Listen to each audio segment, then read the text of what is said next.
içinde de buradaki anma etkinliğine başlayacağız. Peki ne zaman başlayacak? Zaten 13-14 yani şu sıralarda anma etkinliğinin başlaması bekleniyor. Zira Cemal Khashoggi konsolosla tarihinde 2018 tarihinde zaten 13-14'te arkadaşlar ya kardeşim içeriye girmiştir. İşte o dakikadan kendisinden haberler olmadan içeri girmiş zaten olan tam da 13-14'te anma etkinliğinin başlaması planlıyordu. Şu anda da işte sahnede Hatice Cengiz'i görüyorum ben. Nişanlısı Hatice Cengiz'i görüyorum. Yakınlarını görüyorum. İşte az sonra da saat 13-14'te de muhtemelen 1-2 dakika gecikmeyle buradaki anma etkinliği başlayacak. Çünkü buraya kimler yapılacak? Buradaki anma etkinliğinde bugün kimler olacak? Uluslararası toplum kuruluşları olacak. Yönetici platformları olacak. Yaşam hakları örgütleri bugün buradaki anma etkinliğine katılacak. Yine Medya Derneği başlıyor. Turan Kuşakçı'da Turan Kuşakçı'da aslında bu cinayetin duyulması noktasında dünyaya duyulması noktasında önemli bir zira Cemal Khashoggi'yi yakından tanıyan bir isimdi ve ilk olarak Hatice Cengiz'in şüphelenmesi üzerine Cemal Khashoggi'nin teröristten başkonsolosluğundan çıkmaması üzerine Hatice Cengiz bu durumdan şüphelenmiştir ve ilk aradığı isim de Turan Kuşakçı olmuştur. İşte bugün burada, hepsi buradalar. Cemal Khashoggi'nin yakınları burada, uluslararası örgütler burada. Buradan aslında tekrardan Cemal Khashoggi'nin ölümünün birinci dönümünde ortak bir çağrı yapacaklar. En azından Cemal Khashoggi cinayetinin az da olsa aydınlatılmasına rağmen cesedinin bulunması noktasında uluslararası kamuoyuna çağrıda bulunacaklar. Peki program nasıl gerçekleşecek? İlk olarak bir saygı duruşuyla buradaki program başlayacak. Ardından da bir bahsedeceğim gösterisiyle Cemal Khashoggi'nin hayatına dair kısıtlar burada kurulan bahsedicilerinde buradaki davetleri izletilecek. Daha sonra sırasıyla konuşmalar yapılacak. Tabii ki de Arap Medya Derneği Başkanı Turan Kuşakçı bir konuşma yapacak.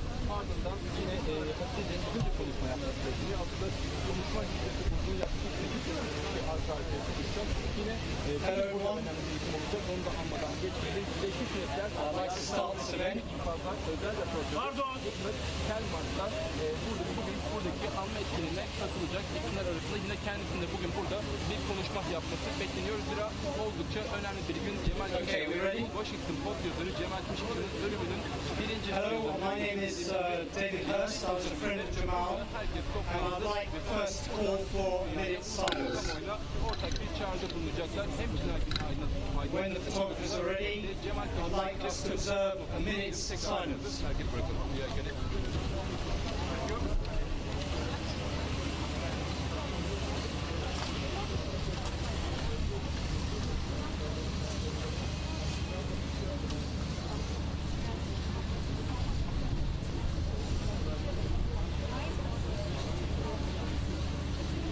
Allah.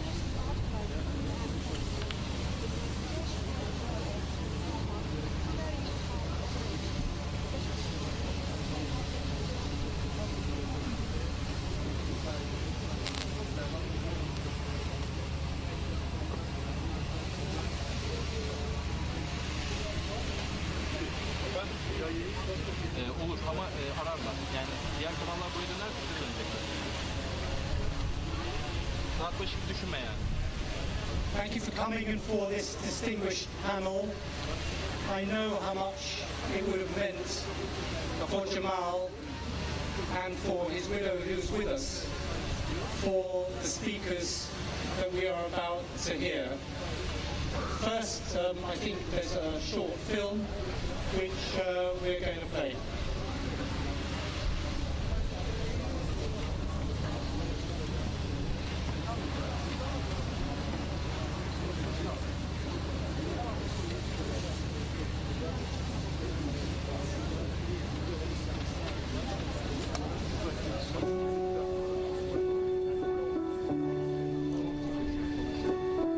بسم الله الرحمن الرحيم. أشكركم جميعا على الحضور.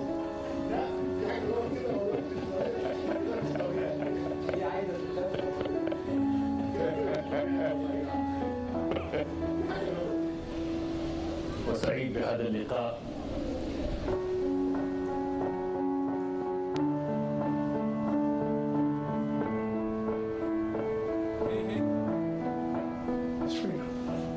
Pure and simple. He did not want to compromise his freedom for anything. It was invaluable to him. It was priceless. And he loved this country so much. I wish Mohammed bin Salman all the success he needs, because his success is the success for my country and the success for my children and my grandchildren. احنا يعني الجميع كان في صداقة، وكان في إحساس دايما بالمسؤولية والأبوة، وكان في كثير من الأحيان يبقى جمال حامل هم أكتر من حامل هم نفسي أو شخصي.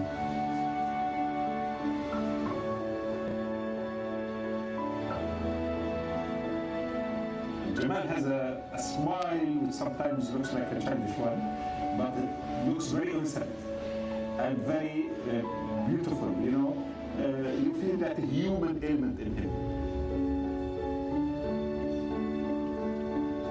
It's not Jamal the journalist, Jamal the politician, Jamal the activist, Jamal whatever it is. It's Jamal the human. Yes, you're right. The problem in the Arab world, there is still some Arabs, even in leadership or intellectuals, who are afraid of change. Hayatımda tanıdığım gazeteciler içinde en iyimser insanlardan birisiydi. Olaylara olumsuz asla bakmazdı. Bir ağır bir soruyu bile sorduğumuzda mutlaka bir cevabı vardı. Right now in Saudi Arabia we are going through some kind of euphoria. That people don't think, don't question, media don't discuss. Cemal'in miras olarak bıraktığı şey aslında insanlara bilinçli olmanın, özgür olmanın ve kendi inandığı doğrular peşine gitmenin nelere mal olabileceğini gösterirken aynı zamanda aslında bu dünyada en önemli şeyin inandığı doğrular peşinde gitmek olduğunu bence göstermiş oldu. Most of the people in jail today are supporters of reform. And if they were out of jail, they will be supporting him. There is no need to arrest anybody. I'm asking for people to be allowed to speak. This is, I'm asking for the minimum. We can't just let Jamal's story fade away. We can, and we hope will, hold the perpetrators of Jamal's murder to account, no matter where the investigation leads. The murder of Khashoggi is an atrocity and an affront to humanity. We must honor our moral responsibility to safeguard the lives and liberties of journalists. Biz eğer Cemal'i bugün geri getiremeyeceksek en azından kendisi gibi düşünce suçlusu olan arkadaşlarını dışarı çıkması için, serbest bırakılması için bir baskı oluşturabiliriz diye düşünüyorum. Suudi Arabistan açık ve net olarak bunlar söylenilebilir. Ne yazık ki doların veya riyalin kurbanı olanlar bu olaylar karşısında hakkı ve hakikati adalet çerçevesi içerisinde söylemek. Cemal'in vefatı inşallah kendisinden sonraki haksızlığa uğramış ve zulme uğramış birçok insan için ilham olacak. Bunun için elimizden gelen her şeyi yapacağız.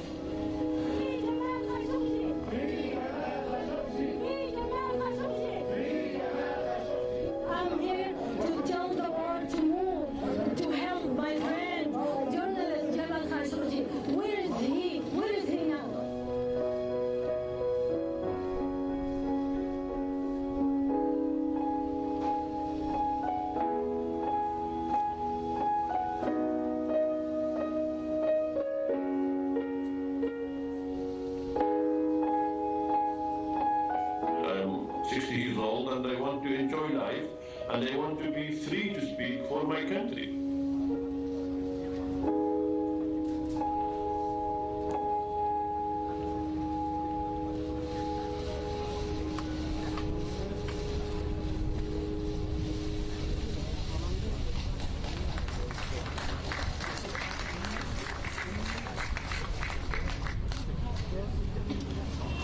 Thank you. A year ago today, Jamal walked through the doors next to us into a carefully laid trap. Within 7 minutes, he was dead, the victim of a medieval act of butchery. His killer thought he could silence Jamal 1 minute and launch an IPA for Aramco the next. A year ago, he had the great and the good eating out of his hand, a tyrant at home, a reformer abroad. He'd done it before, he could do it again. But Jamal didn't just lie down and die. His murder became one of the most recorded of history. Try as his killer could to destroy the evidence, to bribe Turkey into dropping the case, nothing worked. Jamal kept on coming back to haunt them. Jamal's murder became a nightmare for his killer. It destroyed everything he'd done to set himself as the future of his country. In sealing Jamal's fate, Mohammed bin Salman, the Crown Prince of Saudi Arabia, sealed his own. Jamal still refuses to die. His message is more powerful today than any single column I can remember him writing. Jamal was a rare person in this region. He could see beyond his own camp. He had a restless intellectual curiosity. He traveled far from the comfort zone of his own thoughts and experience. He was exactly the sort of reformer Saudi Arabia and the region need. These are the people capable of modernizing their country. These are the people with vision. These are the people who are capable of turning Saudis from goods and chattel of their rulers, from subjects into citizens, into active participants in their own government. People like Jamal are the future. Jamal was a modest man. I imagine him smiling wryly at this reception and the fact that a statue will be unveiled to him. He had a sense of humor and he was self-depreciating. However, his voice has, if anything, got louder and louder over this year. It's been shared by the people on this platform. Publishers, journalists, lawyers, human rights campaigners. None of these people will let this matter rest until the job is done. And things are changing.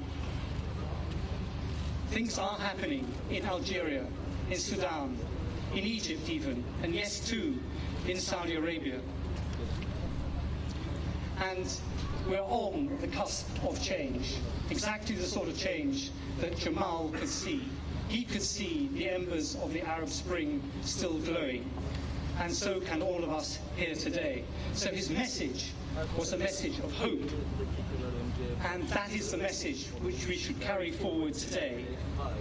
Future generations will see Jamal as a towering figure of inspiration, and we should too, and we should not rest until his example is followed.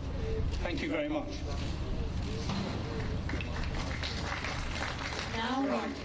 Turan, please, could you come? Now we welcome Turan Kışlakçı, President of the Turkish Arab Media Association, to the podium.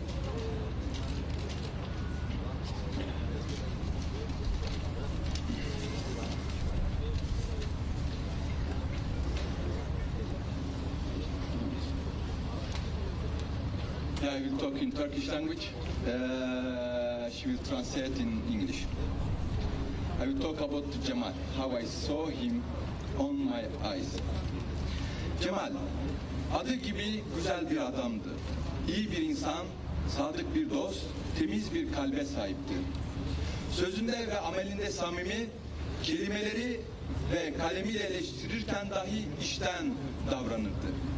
Coğrafyamızın kaygılarını ise kalbinde ve aklında taşırdı. Jamal was a man who was as beautiful as his name. He was a good person, a loyal friend, and he had a clean heart. In his words and in his thoughts, he was genuine. And with his words and with his pen, even when he criticized, he was genuine too. He carried the concerns for the region in his heart and in his mind. Masum bir gülüşü, neşeli bir vecihi ve dürüst bir yapısı vardı. Konuşmaya başlayınca kibar ve dikkatlice konuşur ve karşısındakini ciddi ve anlayışlı bir şekilde pür dikkat dinlerdi. Damarlarında dolaşan atalarının coşkusunu tüm halinde yansıtırdı.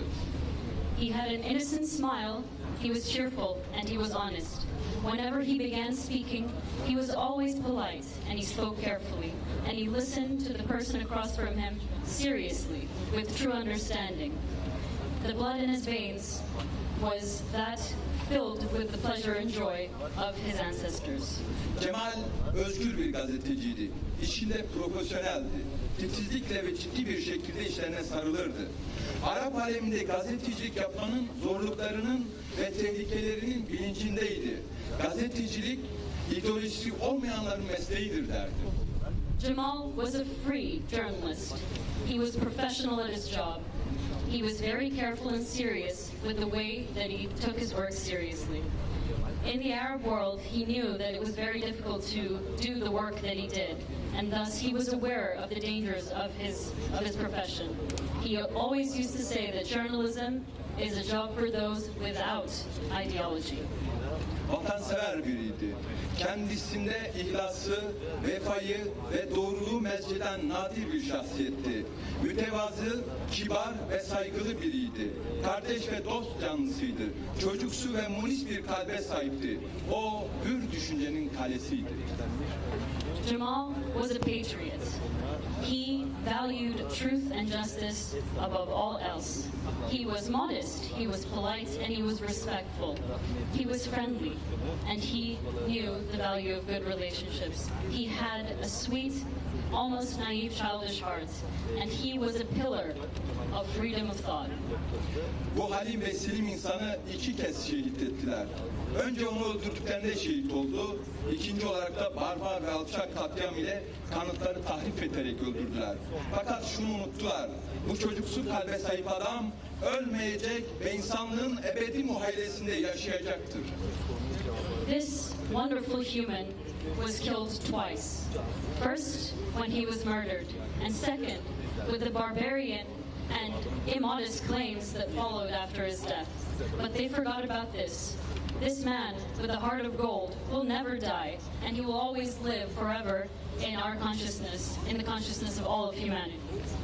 Merhum Jamal Khashoggi ile Türkiye ve Suudi Arabistan dışında birçok ülkede konferanslarda buluştuk ve tanıştık.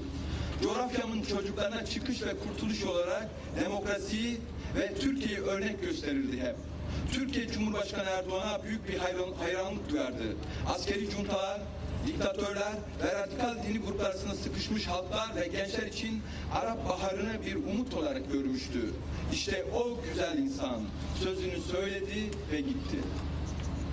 The late Jamal Khashoggi was a wonderful person, and I had a chance to meet him many times in Turkey, Saudi Arabia, and beyond in various conferences. He saw that the region needed change. He saw that the region needed democracy, and he showed Turkey as an example all the time. He had a huge admiration for Turkish President Erdogan. He saw the Arab Spring as a beacon of hope in a region torn apart by military dictatorships and religious extremists. And that beautiful person truly said his last word and left. Ve şimdi bizler bir yıl öncesinde onun şehit olduğu bu mekanda yeniden bir aradayız. Şu mekanda şehit olmuştu. Tüm dünya medyası da bugün burada. Geçen yıl olduğu gibi. Geçen yıl bu kapının önünde Türk Arap Medya Derneği olarak Cemal'in şehadetini tüm dünyaya ilk biz duyurmuştuk. Ve bugün bu mazlum adamın davasında adaletin tahakkuk etmesi için haykırıyoruz.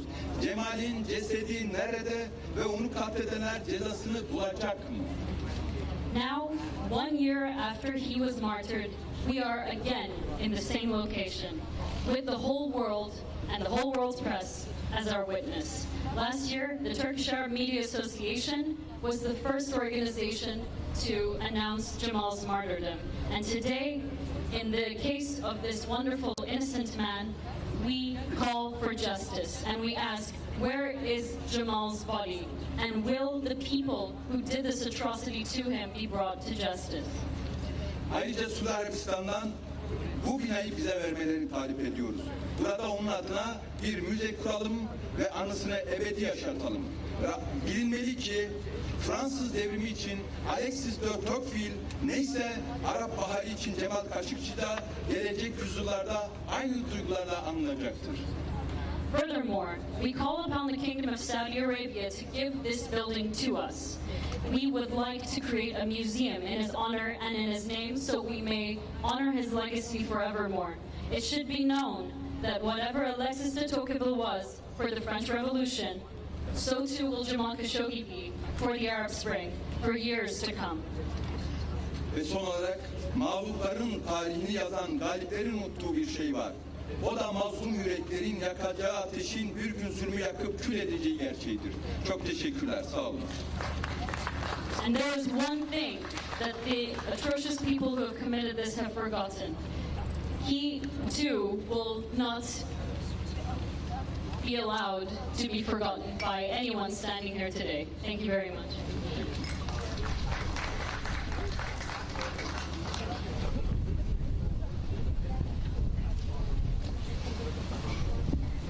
Now we call UN Special Rapporteur Agnes Callamard to the stage for her speech. Thank you. Good afternoon, everyone. Dear friends, dear colleagues, dear teacher. We gather here together to hold our light high, shining our light into the darkness that surrounds still the killing of Jamal Khashoggi. Our light is our demand for justice, and that will not be dimmed. Justice must be served. And if justice is not met today, then we will shine our light still tomorrow and the day after tomorrow. Because impunity's darkness must not win, lest we fall all under its toxic shadow. Because turning our back on what is intolerable is not an option. Because no one should get away with murder, no matter who they are or how high their station in life, no matter whether they raised the deadly fist or ordered the deadly blow. We will not stop until justice is served. Dear friends, dear Hatice, we will not abandon Jamal because we also cannot abandon Ahmed, Eduardo, Jorge, Lira, Norma, Precious, Vadim, Daphne, or Anna. It is for Jamal and it is also for them and for so many others currently imprisoned around the world that we demand justice. Insisting on the protection and freedom of journalists across the world is part of how we remember Jamal and is part of what Jamal stood for.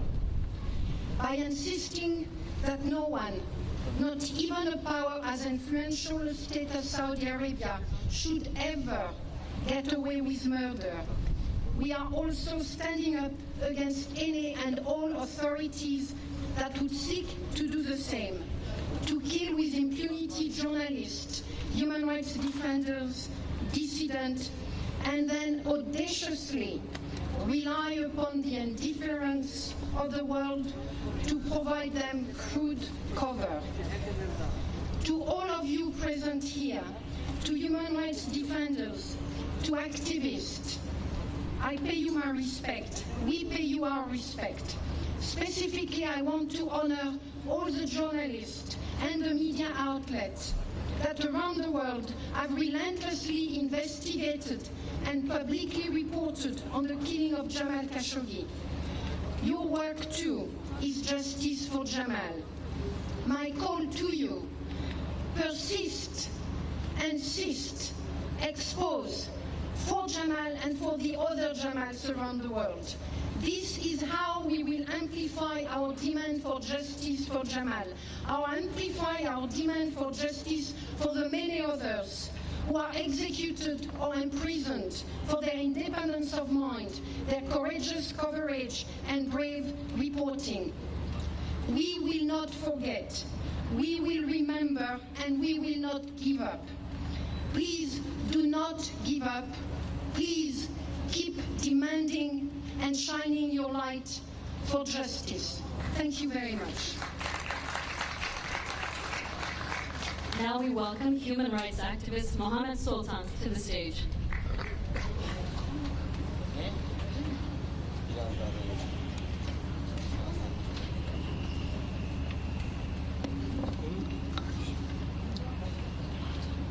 In November of 2017, 2 months after Jamal was in self-imposed exile, he got a DM on his Twitter from Saud al-Qahtani.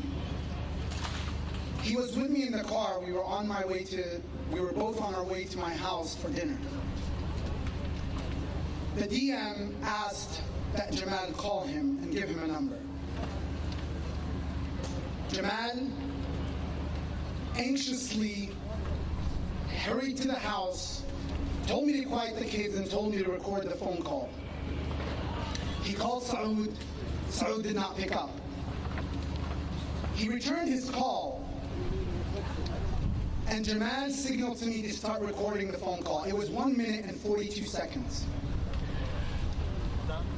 Just to give you context, if Jamal was not in self-imposed exile and he was in Saudi Arabia and he got a phone call or a text message from the right-hand man and enforcer of the ruling person in that country, he would still be just as anxious. But this was a whole other game. He picked up the phone, exchanged niceties, and Saud told him that he was calling on behalf of His Royal Highness, Prince Mohammed. He told him that the prince told him to convey to Jamal that he had been following his work closely. He told him that he was very, very pleased with Jamal's tweets about the lifting of the driving ban that was enforced on females. He told him that the prince enjoyed when Jamal complimented the reforms that were being made. At this point, Jamal was holding up his phone and his hands were shaking. Justifiably so. And he responded to him, I saw a light in his eyes, and he responded to him and said, please convey my regards to Prince Mohammed and tell him that we are patriots. And when we see positive reforms happening in our country, we will compliment them and we will praise them. And then his hands started shaking more aggressively and his voice started trembling. And he continued and said, and when there are transgressions, we will positively and constructively critique. Just like the arrests of authors, writers, thinkers, and preachers. He started naming them off, advocating on behalf of people who were just recently imprisoned in the Saudi crackdown.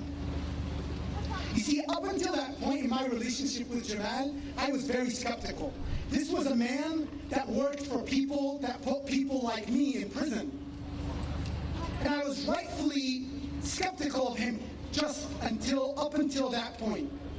Up until that point when he proved that he is an honorable man, a true honorable man. When he could have used the rapport that he just built with the royal court to call for the lifting of the travel ban on his children. Or he could have asked for something that was selfish, but he didn't. In his fear, Jamal, with courage, advocated for those that did not have a voice. He gave them a voice at the highest level when he did not need to. And from that point on, my relationship with Jamal became as good as it could be.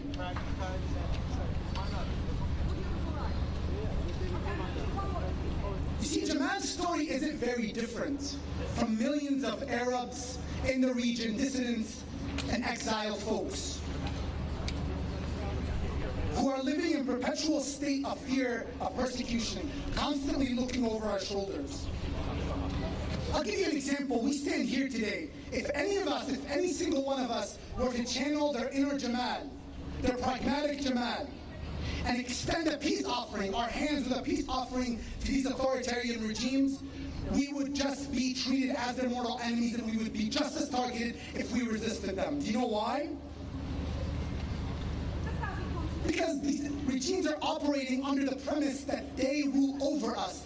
Therefore, they get to choose for us. They get to choose when we are free to speak and when we have to be censored.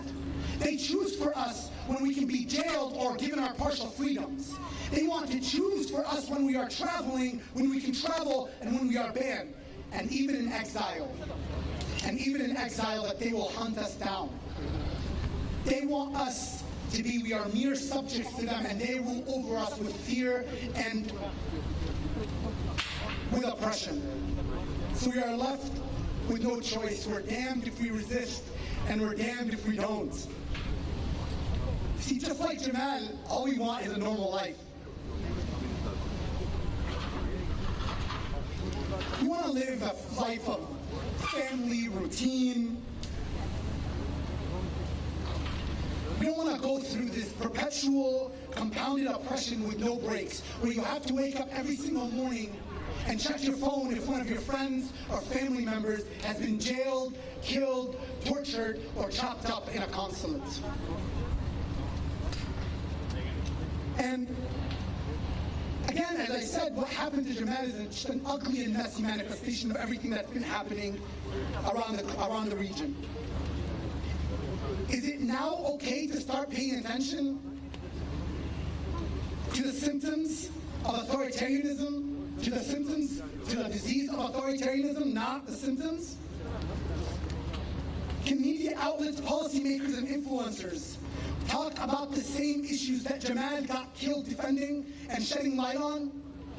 Can we talk about Abdurrahman al-Sahdan of Saudi Arabia, who's been enforcedly disappeared since March 2018, and his brave sisters are going through hell trying to shed light on his story?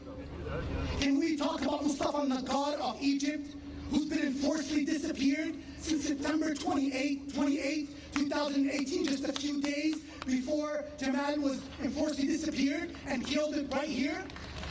Can we?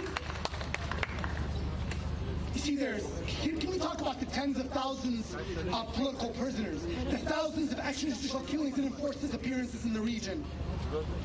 Why has that been the norm? Why does someone have to die such an heinous murder and get chopped up for the world to start paying attention to everything that's been happening in the region since the fall of the Arab Spring? You see, if they can't stop oppressing us, we won't stop resisting, because one thing is certain. Just as they are set in their ways to enslave their entire populations, we will not stop freeing ourselves and others. We might not have the resources to hire the best consultants to write our speeches and to prep us for our 60-minute interviews. Maybe we don't have these resources, but we have each other. And we have good people from around the world who are ready to stand by us out of the goodness of their heart. And we are smarter, and we are not restricted by the limitations of power. And history is on our side. Yes, we deeply grieve those that have fallen, like our beloved Jamal, but the Arabs have a profound tradition that's summarized in a poetic verse. إِذَا خَلَى مِنَّا سَيِّدٌ قَامَ سَيِّدٌ قَعُولٌ بِمَا قَالَ الْكِرَامُ فَعُولُ. If one of us falls, another rises to speak and act as those that have fallen. So we will honor Jamal by carrying his message forward. The heinous crime committed against us was intended to intimidate us into silence. But instead, it was a lesson for us. It was a lesson for us in freedom. His murder only strengthened our resolve and cemented our belief in the values we and he held dear. We learned that it's okay to be afraid. We learned to speak freely and with courage, even when our hands are shaking and our voice are cracking. Rest in power, my friend. Your legacy lives on. Thank you. Now we welcome Reporters Without Borders representative Erol Önderoğlu to the podium. Thank you.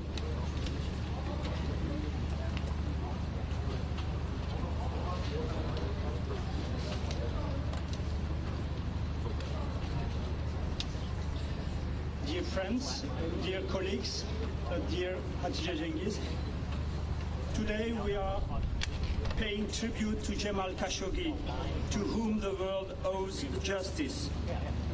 This is our moral debt to him and to those exposed to such horrific extrajudicial killings.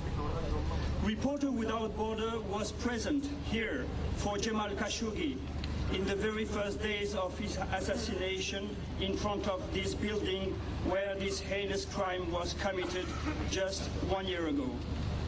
Today, Reporters Without Borders is also mobilized in Paris, in London, in Washington for Jamal. Over the last year, Reporters Without Borders has campaigned for the creation of the position of Special Representative of United Nations for the safety of journalists. Today, RSF reiterates once again from Istanbul its request to UN to launch an investigation, international investigation into the Khashoggi murder. Today we are happy to have among us the Special Rapporteur on extrajudicial executions, Agnes Callamard. Her important report on Khashoggi murder clearly refers to a strong need to establish a standing instrument for the criminal investigation into targeted killings allegations or other acts of violence against journalists and human rights defenders. RSF deplores the reluctant attitude of international communities, which is not encouraging for a better world where impunity is not the rule.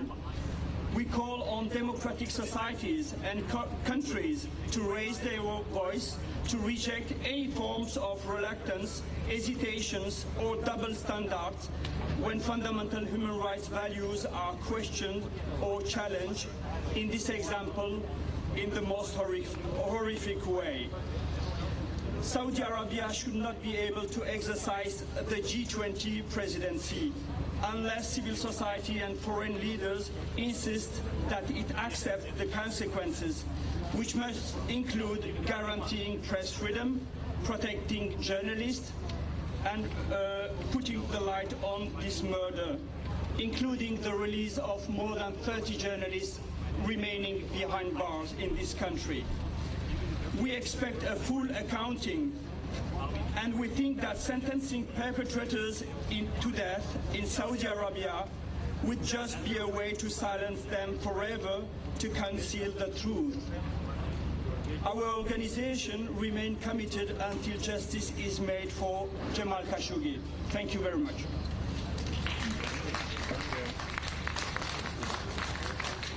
Now we welcome Amnesty International Turkey representative Andrew Gardner to the podium. Thank you.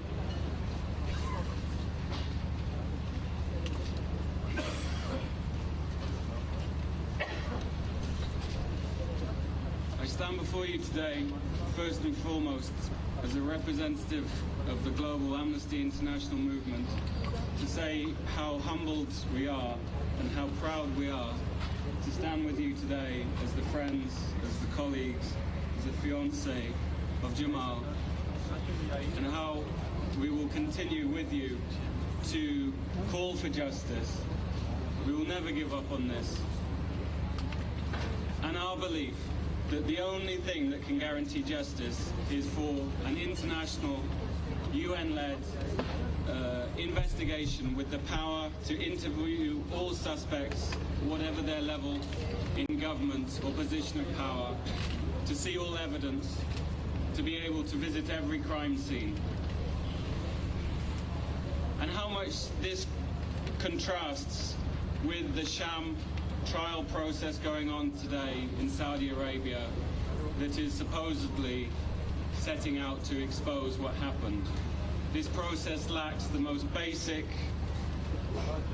due process, lacks any sort of independence, and is not in any way representing justice. It is a mockery of justice. How meaningless it is for the Saudi authorities to take claims of admissions of responsibility when they stand in the way of genuine justice. How meaningless it is when the Saudi Arabian authorities continue to ruthlessly, in fact, intensify the crackdown on human rights defenders, on women rights activists, on journalists within the country in the year since their heinous murder of Jamal. It's all of our responsibilities to, of course, to call for justice, but also to be insistent in our silence against abuses continuing again and again in Saudi Arabia today. And as Amnesty International, we will not, whatever the silence of the international community in some quarters, give up on our demand for justice or our exposure of the continuing human rights abuses continuing every day in Saudi Arabia.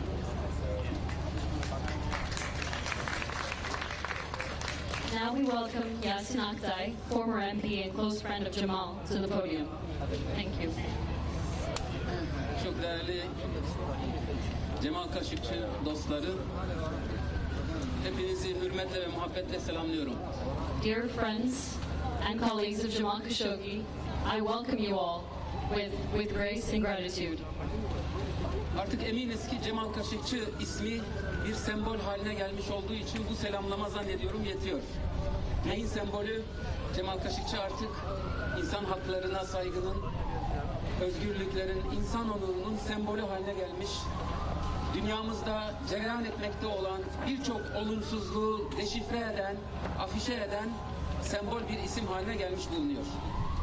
I think now welcoming you this way is enough because Jamal Khashoggi has truly become a symbol of goodness, of truth, of justice, of freedom of thought, and in the world that we live in and the world that we occupy today, it is this symbol that guides us in the work that we do.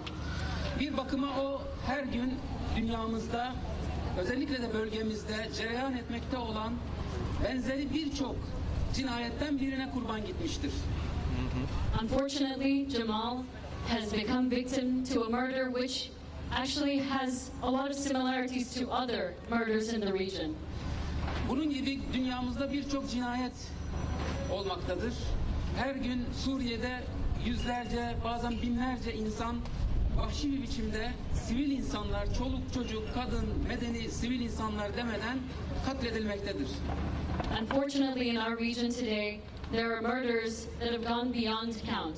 In Syria, for example, men, women, children are killed without discrimination in the tens, in the hundreds, and in the thousands. Mısır'da insanlar güpegündüz evlerine baskınlar yapılarak suikastlara kurban gitmektedirler. Hapishanelerde belki de yüzlerce insan bu şekilde katledilmektedir.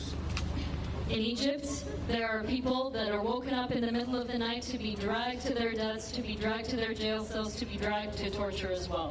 Bugün Myanmar'da, Keşmir'de, Yemen'de, Libya'da ne yazık ki İslam dünyasının birçok yerinde insanlar vahşi bir biçimde her gün katledilmektedir.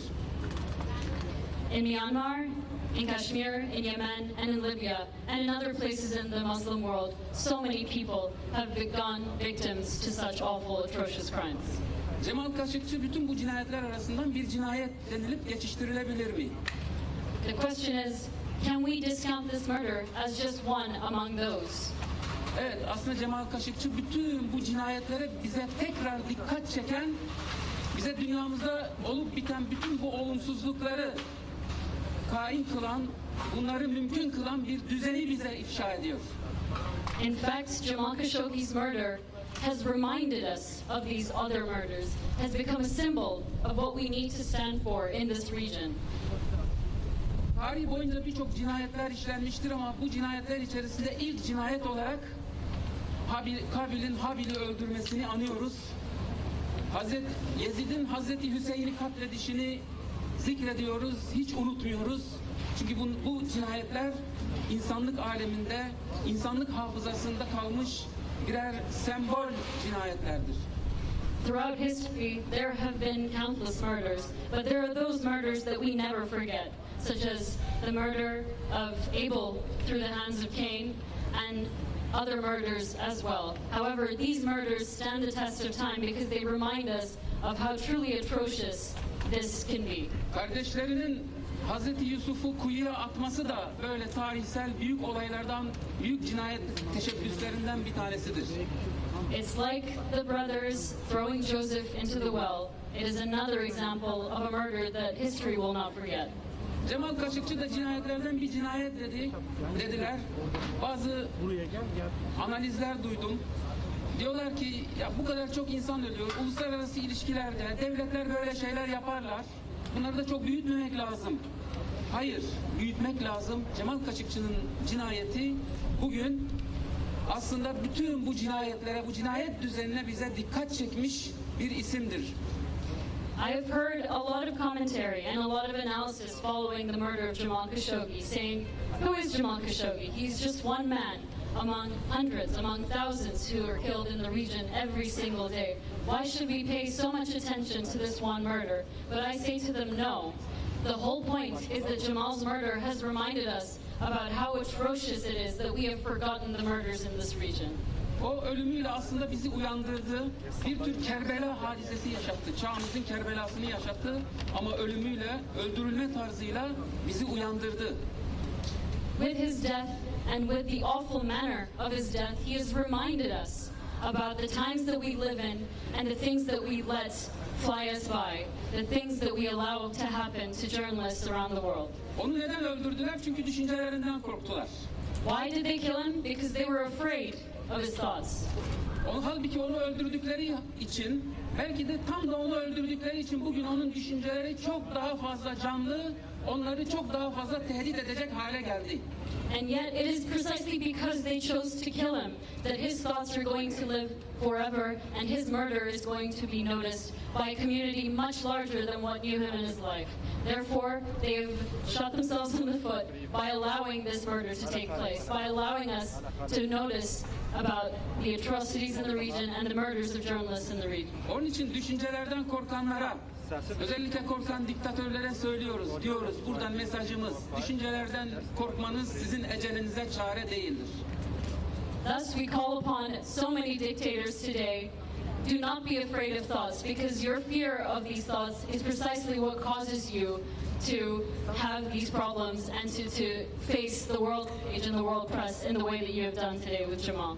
Kaşıkçı kendi ülkesinin konsolosluğuna girerken kendi ülkesinin, yani bir ülkenin, bir devletin kendisine karşı bir cinayet işleyebileceğini aklının ucundan bile geçirmiyordu. When he was going into the consulate of his own country, Jamal Khashoggi did not even imagine for a moment that he would be murdered on the very diplomatic soil that he was going into.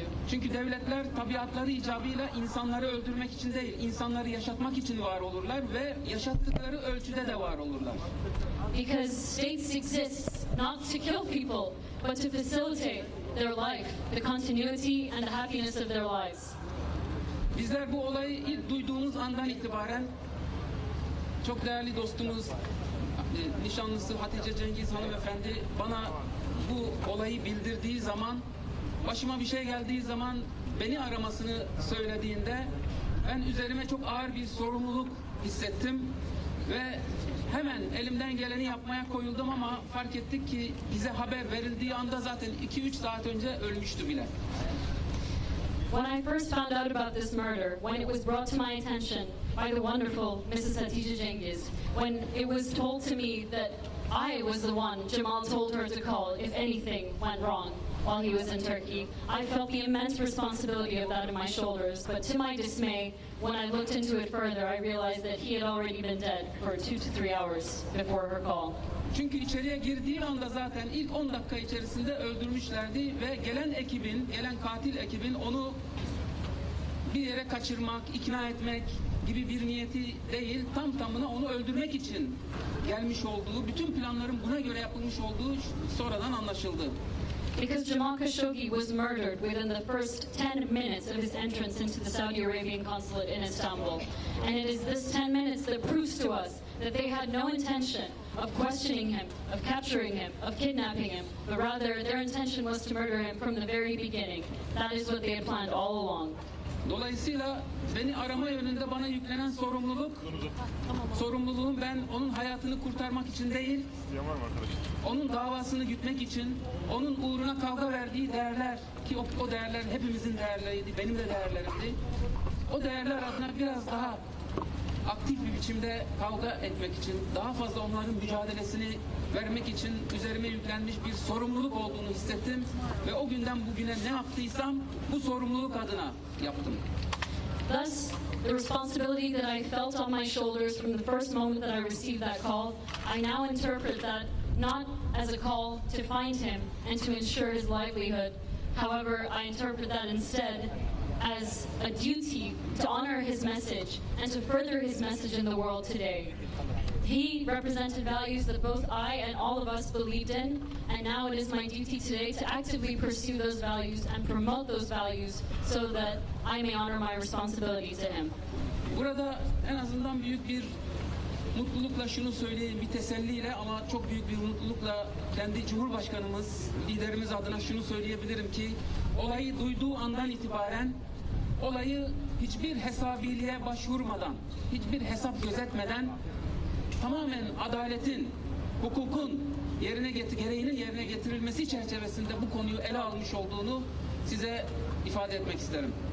Furthermore, with immense gratitude and honor, I am happy to announce that President Recep Tayyip Erdoğan has been a part of this cause from the very beginning with us. From the very moment that he was informed of this atrocious murder, without any concerns for anything else, without any hesitation, he too has been on the case to find Jamal's justice and justice for people like him. Bugün de şu anda şu aşamadayız. Halen bu cinayetten doğan hukukun gereğinin yerine getirilmesini talep ediyoruz. Halen cesedinin nerede olduğuna dair bir açıklama duyabilmiş değiliz. Kendi sorumlulukları altında bu işin cereyan etmiş olduğunu söyleyenler bize halen bu olayın nasıl cereyan etmiş olduklarına dair sahip oldukları bilgileri paylaşmış değiller. Ve bizim talep ettiğimiz şey sadece hiçbir şekilde siyasi bir talep değil, tamamen hukuki bir taleptir. Currently, we still have not heard any information about the perpetrators, and justice evades us. We do not know where his body is, and we do not know the manner with which this atrocious murder took place. Therefore, whatever requests we may continue to make of the Saudi Arabian government, they are not political requests, they are only judicial requests and requests for human rights. Talep ettiğimiz şey adalettir ve emin olun adalet kimseye zarar vermez. What we demand is only justice, and we promise that justice has not harmed anyone, nor will it do so. Bizim aleyhimize bile olsa adalet bizi ihya eder. Even if it is against us, justice is a virtue, and justice is what we aspire towards. Teşekkür ederim. Thank you.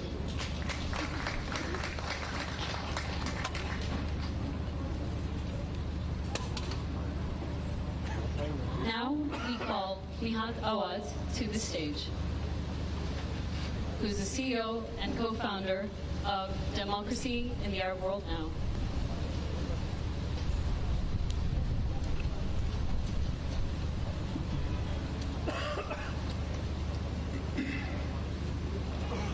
Good afternoon, my sister Khadija, honored guests. Peace be to you.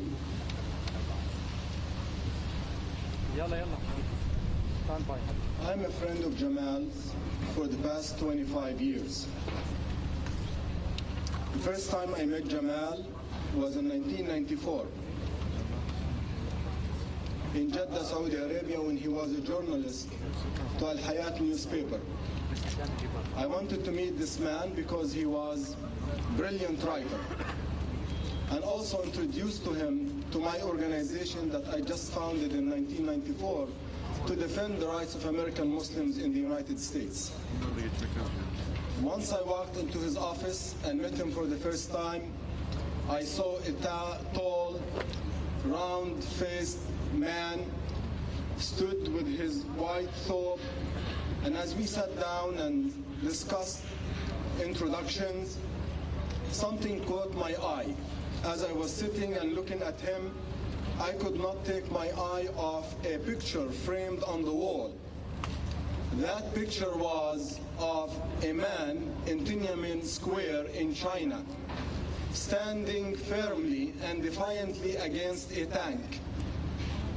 Photos like this, you won't find them in offices in Saudi Arabia. الشيء الجوهري الذي تبدل بعد الرواية. From now on, and from that time on, that picture defined who Jamal Khashoggi was. Someone who was willing to stand up for his beliefs, regardless of the power in front of him. Our relationship continued for 25 years, through even the year when he just moved to Washington, D.C. in self-exile. And let me just address Jamal now. My brother Jamal, this is the third memorial event that I have spoken at in London, in Washington. It has been very hard. Today, standing in this spot in front of the consulate in which you were arrested, detained, tortured, and killed and dismembered, it is almost unbearable to be here at this moment. God knows what would be done to your body as we speak last year. For that, Brother Jamal, you have been the martyr of truth-telling. You spoke truth to power. And you proved yourself to be more powerful than those who killed you. And I ask Allah subhanahu wa ta'ala, God the Almighty, to bless your soul and to grant you the highest station in paradise. They killed your body, but your spirit is still living and will continue to live. They silenced your voice in this consulate, but they amplified your message around the world. Several billions of people know who Jamal Khashoggi is, and who killed him, and who ordered the killing, and why they killed him.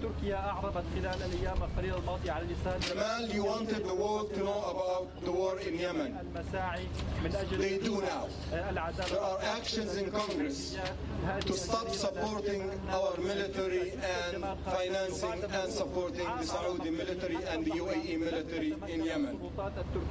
You wanted politicians and media to understand and act on the deteriorating conditions of political prisoners and jailed reformers.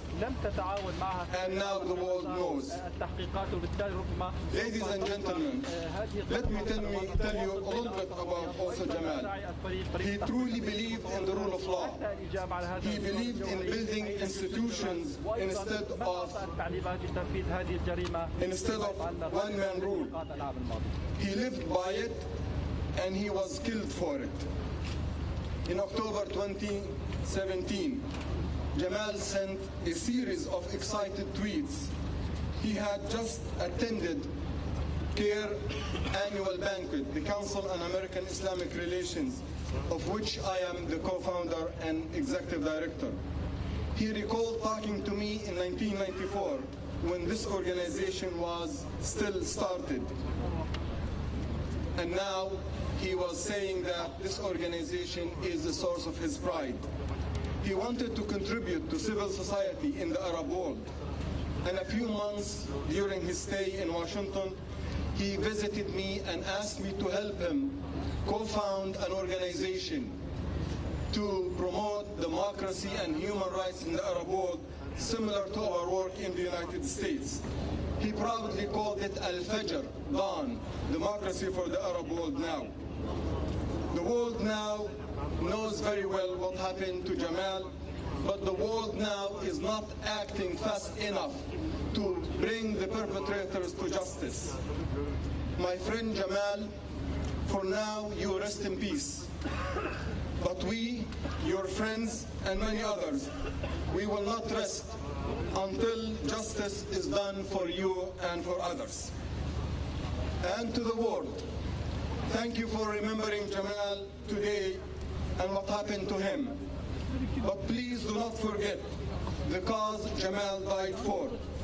Do not forget the many reformers who are still in jail in Saudi Arabia, including many women human rights activists like Lujain Hadloul, or scholars like Salman Al-Ouda and many others, and also the issue of the illegitimate war in Yemen, and the lack of democracy in the Arab world, and the plight of the Palestinian people.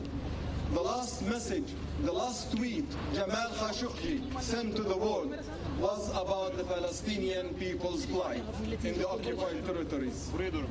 Ladies and gentlemen, in concluding, the world needs to demand justice. If I can give you a small homework, continue to demand justice for Khashoggi. There is no justice until now. Don't let them get away with this brutal murder. We should bring him to justice. DAN, the organization I co-founded with him, are pursuing legal actions against the perpetrators, including the one who ordered the killing. And we will not stop then. Support this organization. And also be like Jamal. Be a voice for those who their voices have been silenced. And be a global citizen like Jamal was. Care about other people. And make it a motto. An attack on someone because of their creed, religion, or color, no matter where they are, is an attack on all of you. That's how we remember Jamal, by protecting his legacy and by living his example. Thank you.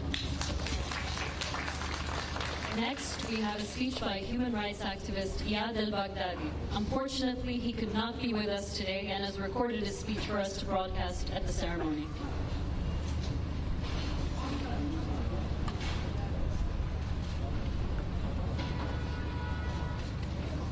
I tried my best to be with you today. Sometimes it's wise for us to know what we can change and what we have to accept. That's a lesson I learned from you, Jamal, when we disagreed about what young people should be doing, and you told me that they should not get themselves arrested. They should focus on their careers, focus on themselves, and wait for the right moment, because the dictators are going to keep creating crisis after crisis, eventually creating a crisis big enough that we'll be able to damage them enough, and then they'll be on the retreat. I just never thought that the right moment is going to come around because they killed you. Let me do something that I've never done before. Let me talk to you as one of us.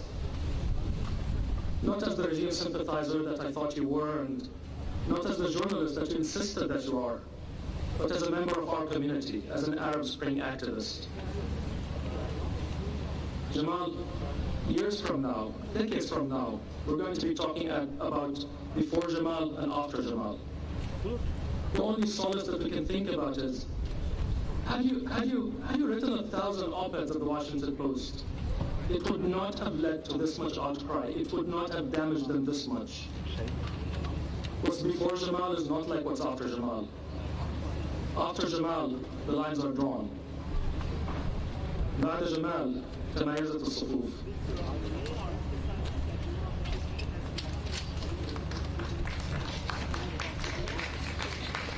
Next, we welcome Nobel Peace Prize laureate Tawakkul Karman to the podium. Thank you.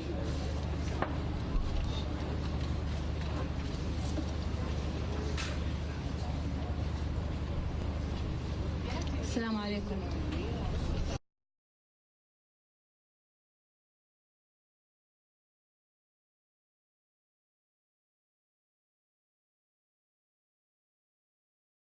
Jamal Khashoggi was murdered at the Saudi consulate in Istanbul. He was lured into his country's consulate, where he was killed and cut in a horrific way. No country can do this. No country, no matter how brutal and barbaric, would commit this crime. Only ISIS could do that. No country other than the Saudi kingdom could be like ISIS, emulate and inspire from it and inspire it. It can be said that the assassination of Jamal Khashoggi with such barbarity and atrocity has raised all human conscience and received the sympathy, solidarity, and condemnation of everyone in the land. Jamal Khashoggi's soul and blood was able to undermine his killers, and they are here a rogue regime, not rogue individuals. His blood managed to strike at the rogue regime a global isolation and undermine all Salman's efforts in polishing and promoting him as a leader of a new era of the kingdom and a leader of a different era based on urbanization and openness. The murderer, who is a rogue regime from the top of the pyramid, will appear only in front of the world's criminal and murderer, and his image will remain in their minds, that bearer of soul, to dismember the opponents and cut off their bodies. This is the eternal image of bin Salman in human memory. And this image had practically put an end to all bin Salman's political ambitions. It is true that billions of Saudi rogue regime have succeeded in buying the silence of international community. Unfortunately, great countries that present themselves as sponsors of rights and freedoms and leader of free world in a very unfortunate and painful process, but they have failed and will always fail to wash off crime and erase it from the memory of people with their soft living and effective powers, which is more severe and impact. Fortunately, the world is not government and official organizations. Bin Salman's influence and the wealth of his rogue regime can buy their silence for a few or all of the time. The world is a great people, and the vivid and soft media, human rights, parties, parliaments, and civil organizations who will follow the criminals, who will achieve justice for Jamal. Finally, the government that orchestrated the brutal murder of Saudi journalist and was contributing the columnist Jamal Khashoggi is now applying the same approach to my own country, Yemen. Just as Saudi Arabia sent a squad to execute and dismember Jamal's body, it has also sent forces with its ally, the United Arab Emirates, on a mission to destroy and chop up Yemen. The same rogue country who kills Jamal Khashoggi is the same rogue country who destroy Yemen, who occupying Yemen, who chop up Yemen. The same rogue country who bought the silence of the international community in front of the crime of killing Jamal Khashoggi is the same rogue criminal, is the same rogue regime who bought the silence in front of all the crimes that happened in my country. While the war in Yemen and murder of Jamal seem to be separate issues, the recklessness and cruelty of the leader behind both atrocities have made them linked. And so justice for both crimes is linked too.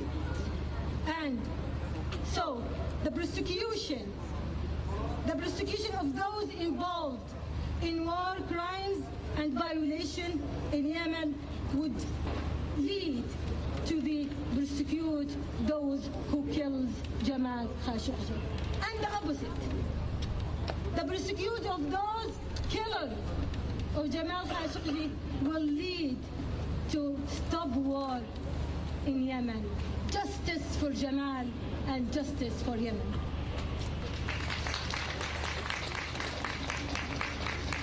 Next, we welcome Ayman Noor, former Egyptian politician, exiled, and a very close friend of Jamal. Thank you.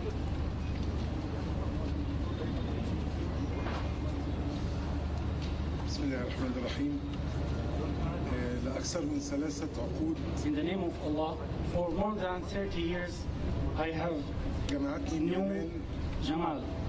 جمعتني بجمال زمالة المهنة. We were colleagues. ووحدة الرؤية. And we had the same view, and we were friends for life. عرفته سنة 1987. I knew him in 1987. وكنا في بداية طريق العمل الصحفي. We started our career as journalists. أعدت اكتشاف جمال مرة أخرى سنة 1992.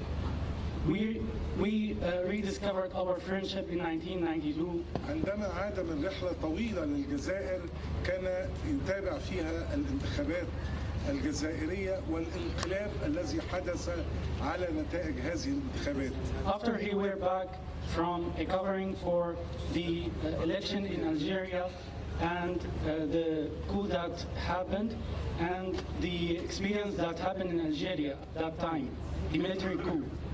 في هذا التاريخ حدث تغير كبير في حياة جمال وفي طريقة تفكيره، وكان حزينا بشدة على فكرة الانقلاب على أمل الديمقراطية التي كانت بدت في الجزائر ثم انتهت في الجزائر أيضا في نفس الوقت بفعل تدخل الجيش في الحياة السياسية.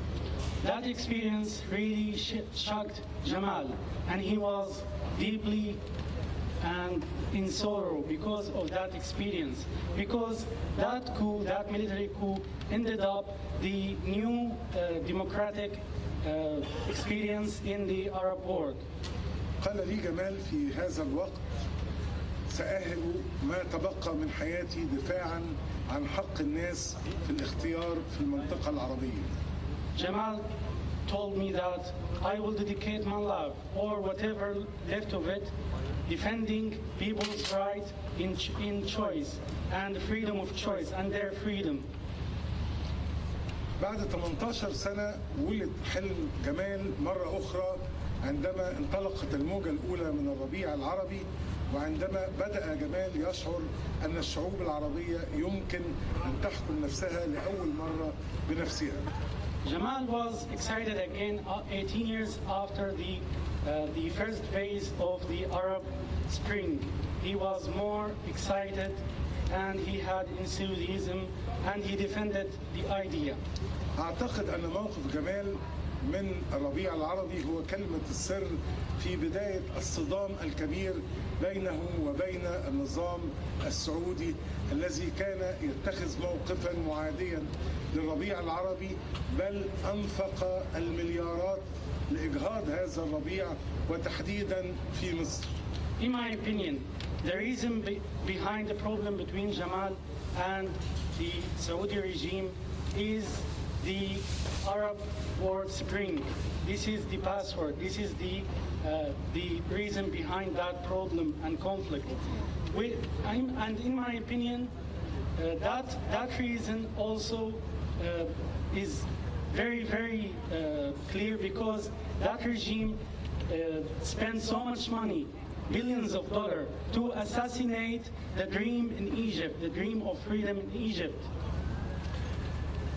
لهذا لم تكن مفاجأة لموقف الإعلام الحكومي الرسمي المصري من جمال خاشقجي الذي بلغ حد تهديده والتحريض على قتله قبل قتله بأسابيع قليلة جدا.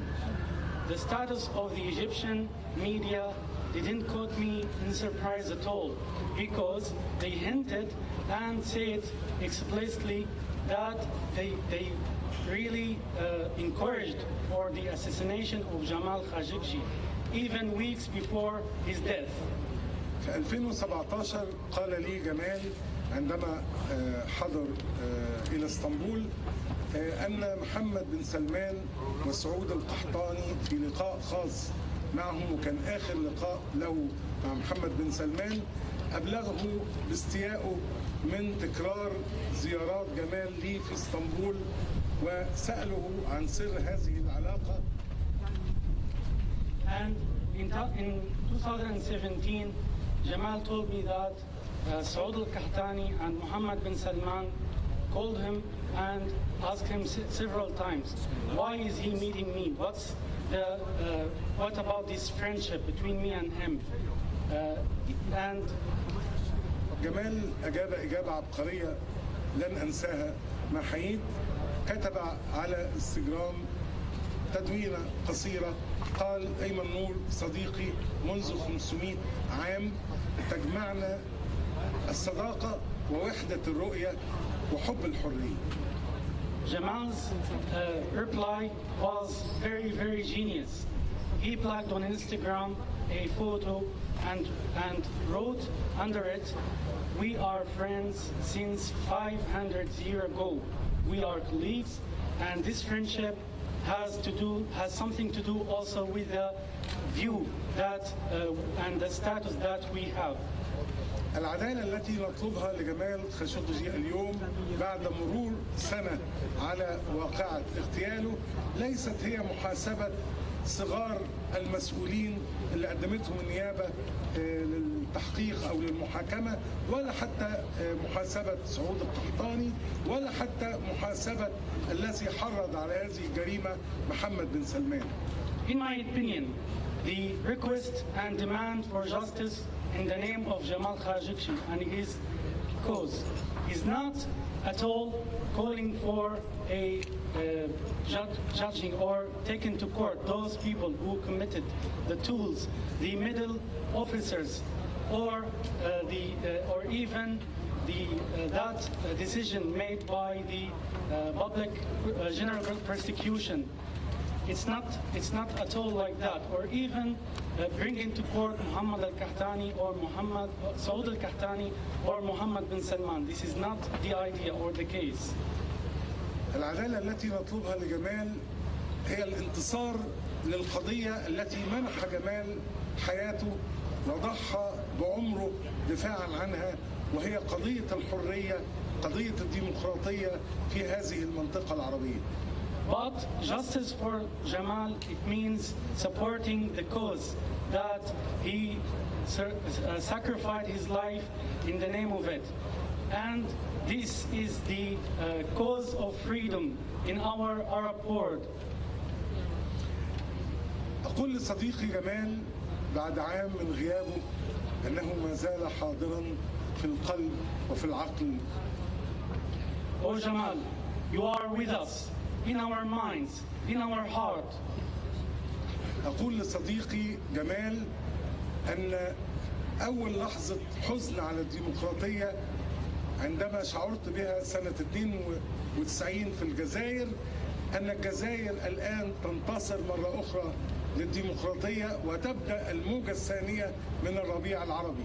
Oh Jamal, there is good news for you. That moment when we were very sad because of the problem that happened in Algeria and the death of democracy, now we have the dream again, dream of democracy. أيضا في السودان التي عاشت سنوات في ظل استبداد وقهر، هي أيضا تنضم إلى قطار الموجة الثانية للربيع العربي. Oh Jamal, also Sudan joined our trail to freedom, to democracy. That country that had very, very vicious coups against democracy, now it has a different experience. It has Eid.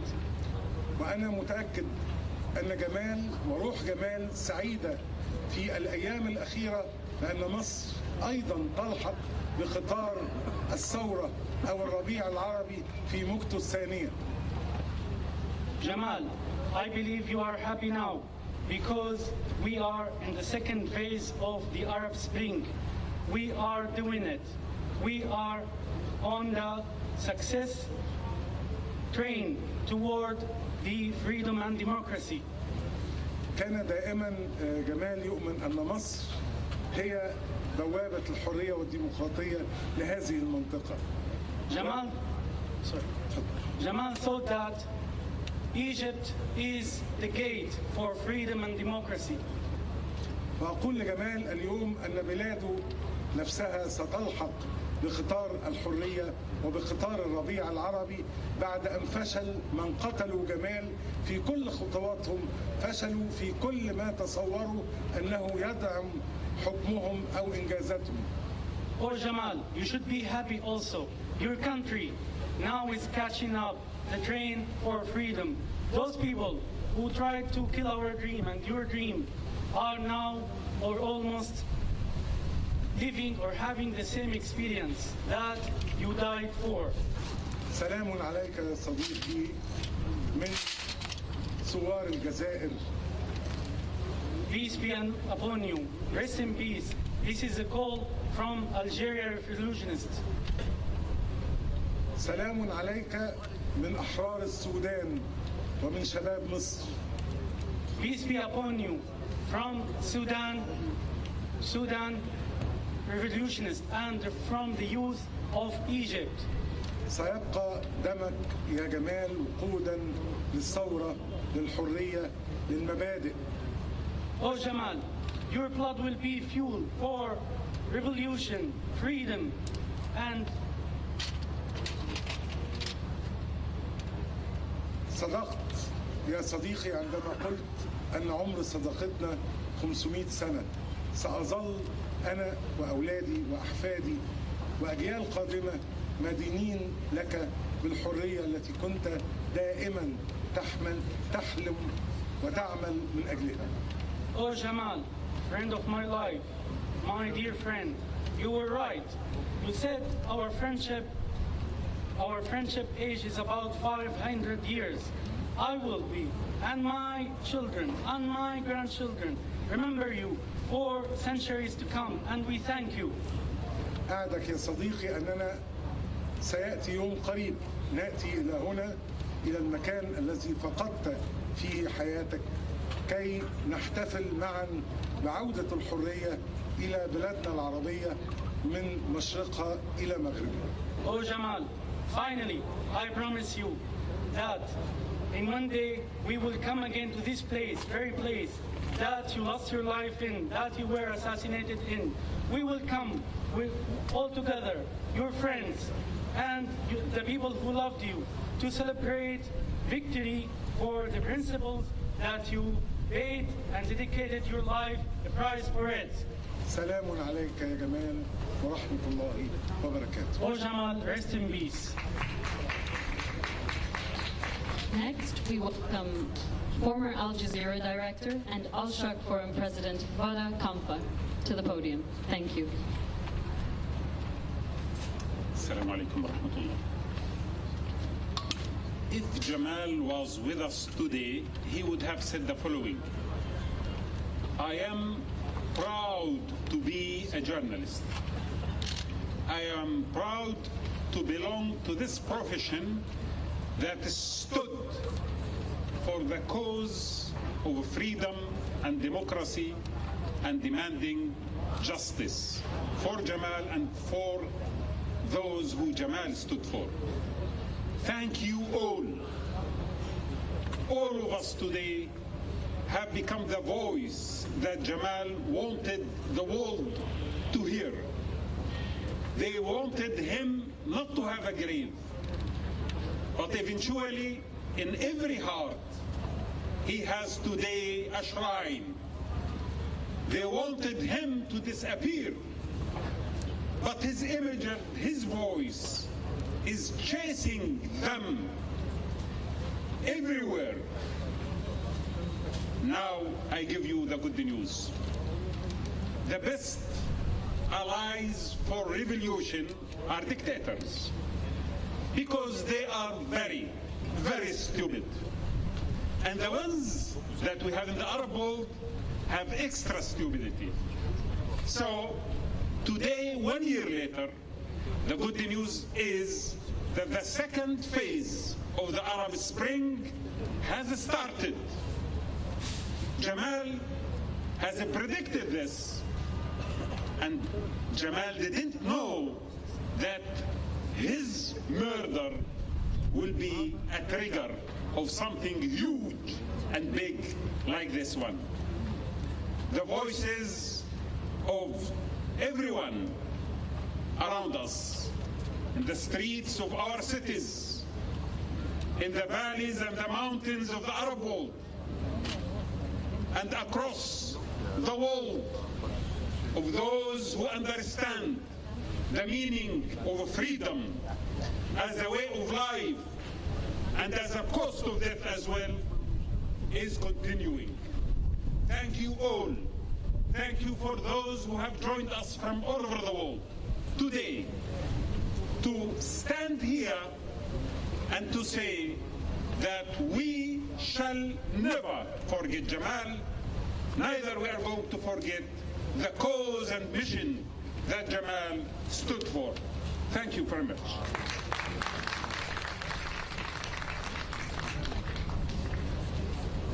Next, we welcome the publisher and CEO of the Washington Post, Fred Ryan. Thank you.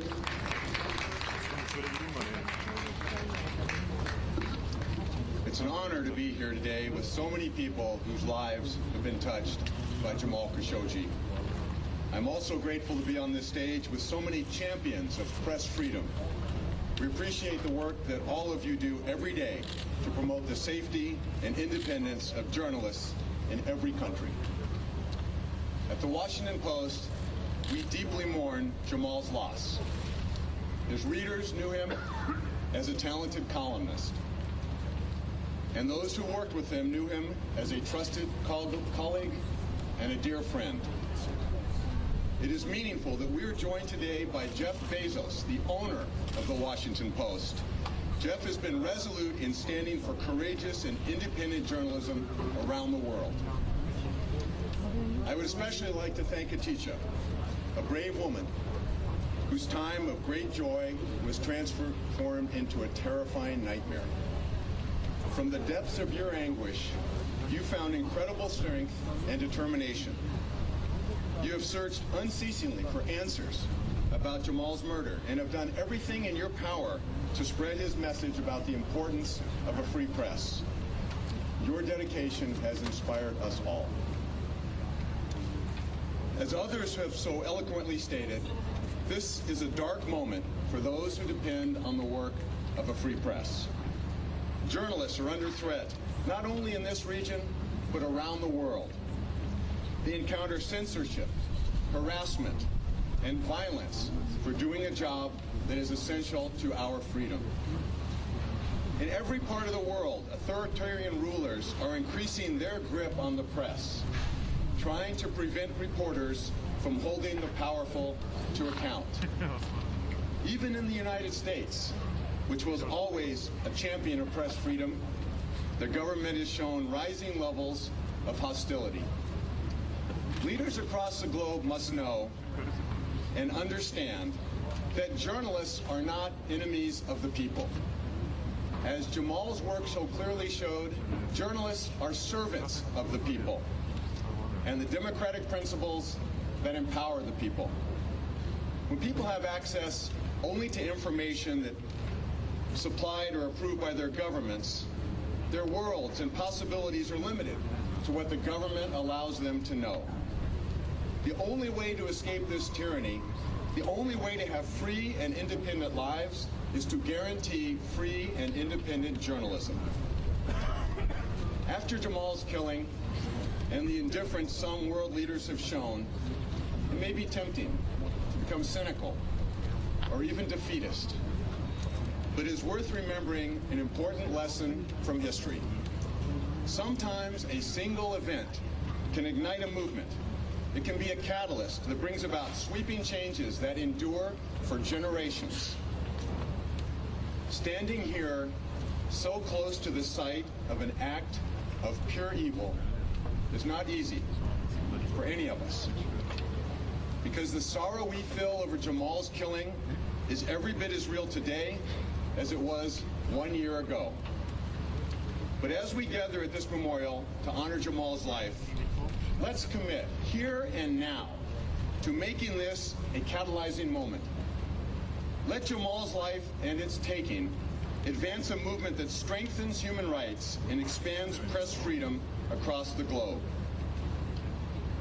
All of us can start by remaining relentless in pursuit of the truth about Jamal's killing.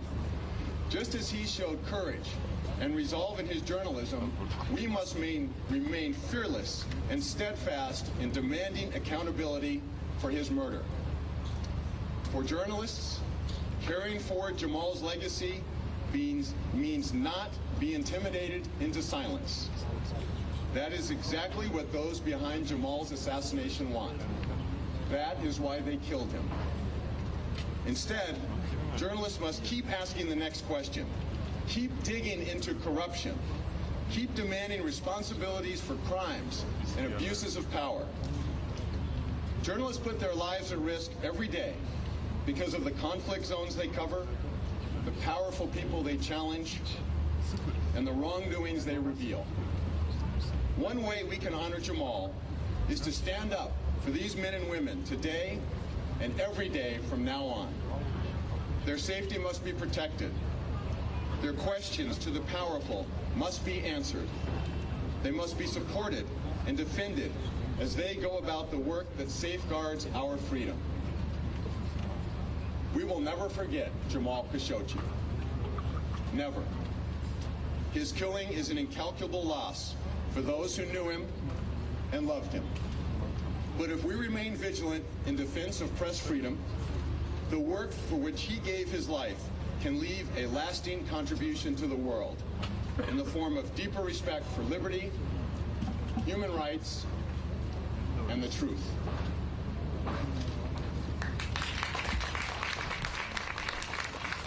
Next, we are honored to welcome American entrepreneur, investor, philanthropist, and owner of the Washington Post, Jeff Bezos, to the podium.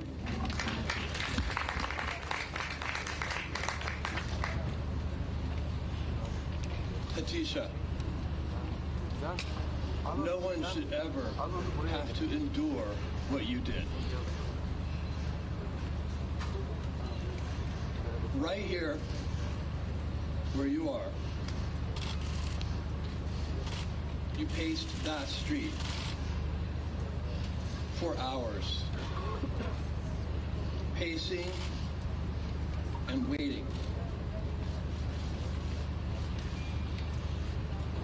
And he never came out. It is unimaginable. And you need to know that you are in our hearts.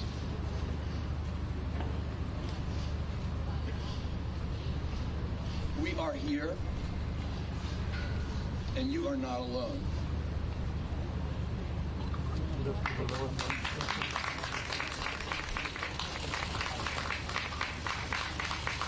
Finally, we are honored to welcome Hatice Cengiz, the fiancée of the late Jamal Khashoggi. Thank you.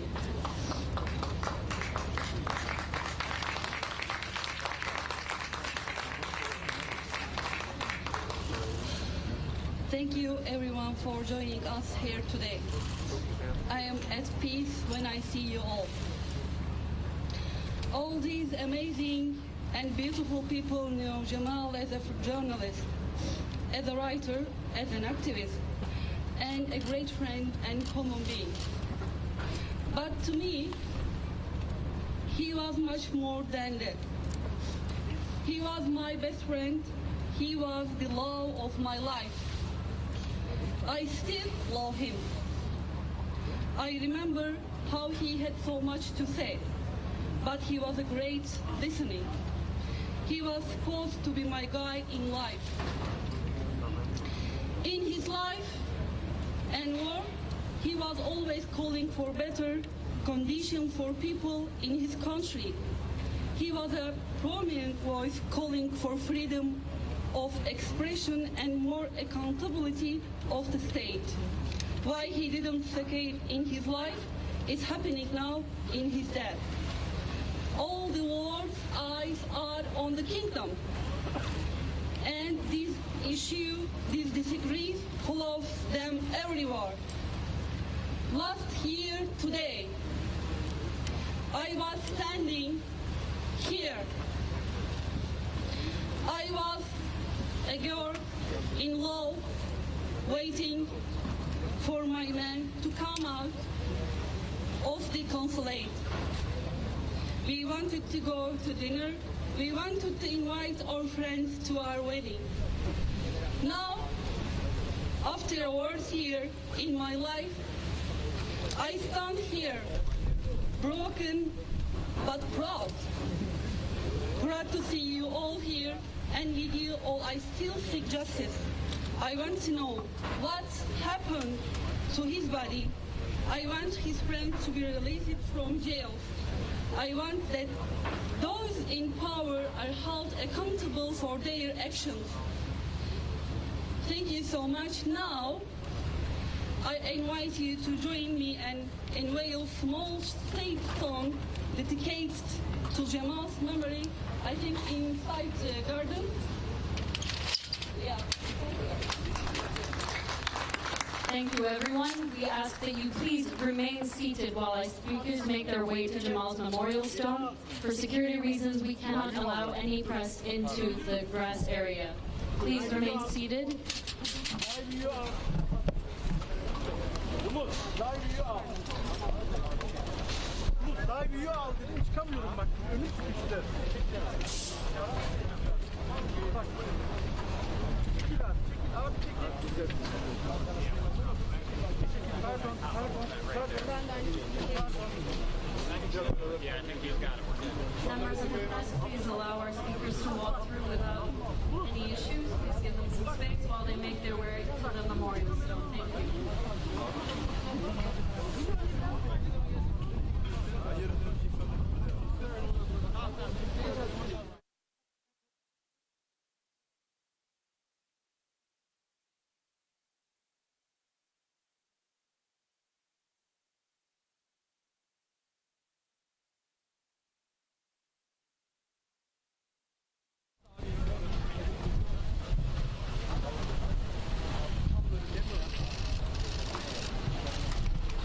Arkadaşlar çok güzel oyun arkadaşlar.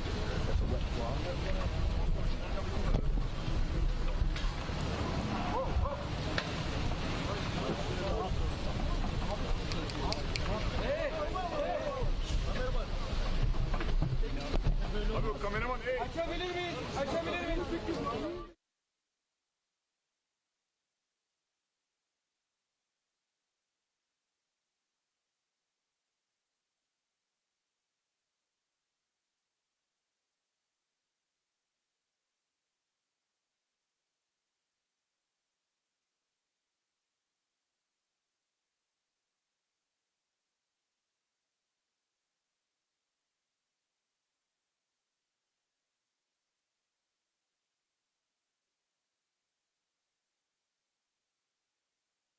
Well, you shouldn't be in here. You should be out there.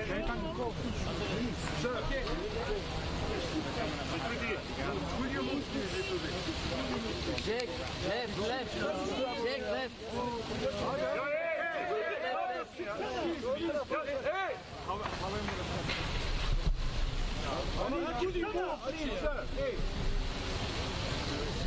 Hey, arkadaşım. Abi biraz sağa kayabilir misin?